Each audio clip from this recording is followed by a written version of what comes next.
नमस्कार साथियों, कैसे हैं आप? आज आपका कक्षा 10वीं का विज्ञान का अंतिम पेपर था। आपका पेपर बहुत अच्छा गया होगा क्योंकि हमने जो 5 पेपर आपको सॉल्यूशन प्रोवाइड करे थे ऑब्जेक्टिव, उनमें से अधिकतर ऑब्जेक्टिव पुनरावृत्ति हुई है। आशा है कि आपका पेपर अच्छा गया होगा। हम पेपर का आज सॉल्यूशन कराएंगे आपके कक्षा 10वीं का।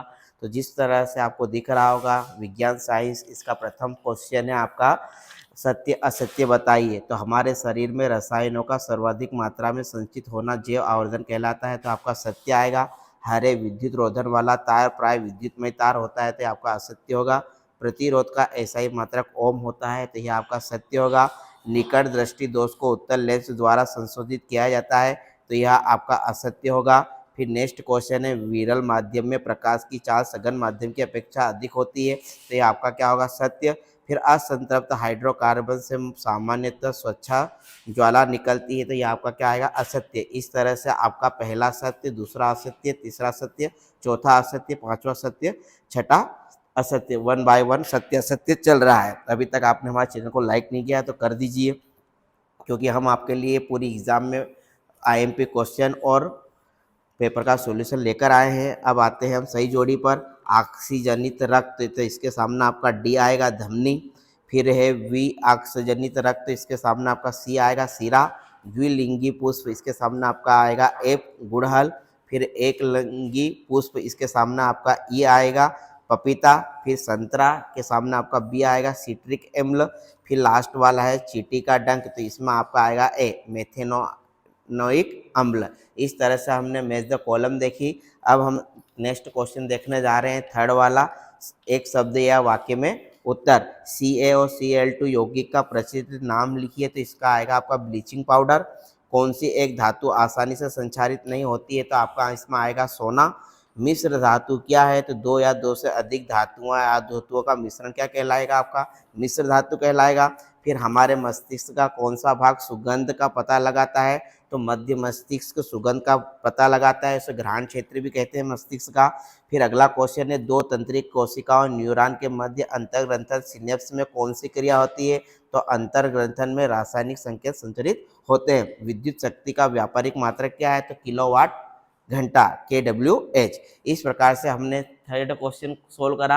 अब आते हैं हम फोर्थ क्वेश्चन पर, सही विकल्प लिखिए। तो सही विकल्प में आपको छांटना था, तो ये वाला है आपका KOH H2SO4, K2SO4 plus H2O, तो इसमें आपका आएगा द्विस्थापन अभिक्रिया। फिर ये कोही विलयन नीले लिटमस को लाल कर देता है, इसका पीएच संबोधक क्या होगा, तो इसमें आंसर आपका आएगा 1। फिर है निम्नलिखित में से उभयी धर्मी ऑक्साइड का उदाहरण कौन सा है, तो इसमें आपका आएगा Al2O3।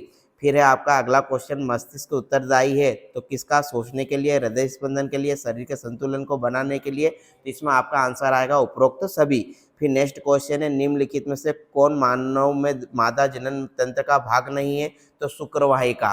फिर अगला है, अभिनेत्र लेंस की फोकस दूरी में परिवर्तन किया जाता है, तो किसका किया जाता है? पक्षभामी पेशियों द्वारा।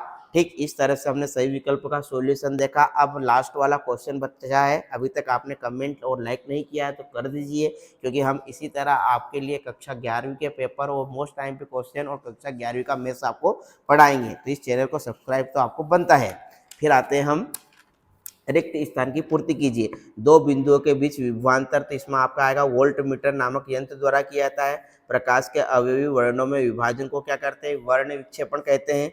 किसी दर्पण में आप चाहे कितनी ही दूरी पर खड़े हैं, आपका प्रतिबिंब सदैव सीधा प्रतीत होता है। समतल दर्पण क्या होता है? समतल या उत्तल दर्पण का होता है।